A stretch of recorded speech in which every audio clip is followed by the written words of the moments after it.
Hii ni Ayo TV na minadiayo.com na ripoti kutoka nchini Angola ambapo Rais wa Tanzania Dr. Samia Suluhu Hassan amefanya ziara yake hapa. Na tukiwa hapa pamoja na mambo mengine ambayo Rais ameyafanya akiwa hapa, ikiwemo kuhutubia bunge lakini pia kufanya mazungumzo na mwenyeji wake Rais wa Angola.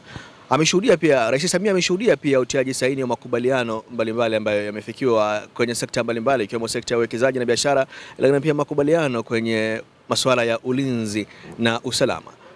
Tumezungumza na Waziri wa Ulinzi Dr. Stergomena Tax na ameelezea kuhusiana na faida ambazo Watanzania wanakwenda kuzipata kufuatia makubaliano haya ya ulinzi na amani, lakini pia namna ambavyo wa Angola watakwenda pia kunufaika na hili. Mimi ni Bakari Chijumba. Ni muda mrefu hatujawa na ushiriki, tumekuwa na undugu na Angola wa muda mrefu sana tangu wakati wa kupigania uhuru.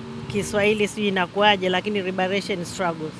Lakini tangu wakati huo hatukuwahi kuwa na ushirikiano ambao uko katika kimkataba na Angola.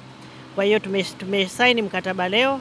Tutashirikiana katika maeneo mengi, na kama nilivyosema sio kitu kipya, kwa sababu kama mnavyofahamu Tanzania iliwasaidia nchi nyingi za kusini mwa Afrika wakati wa kupigania uhuru, na wanajeshi wa hapa walikuja kupata mafunzo nchini Tanzania.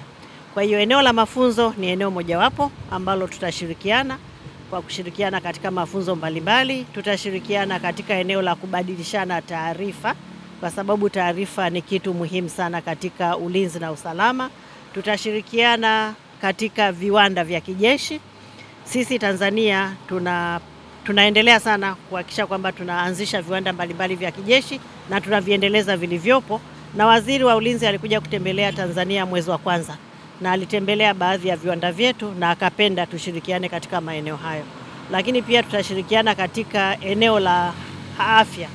Sisi tunazo hospitali mbalimbali, tunazo hospitali za kijeshi, tumekuwa tukizitumia katika misheni mbalimbali. Ni eneo pia ambalo wamependa kushirikiana. Kwa hiyo hapo maeneo mengi, lakini kikubwa ni mafunzo, ni kubadilishana taarifa, ni viwanda vya kijeshi, ni utafiti pia, na katika eneo la afya.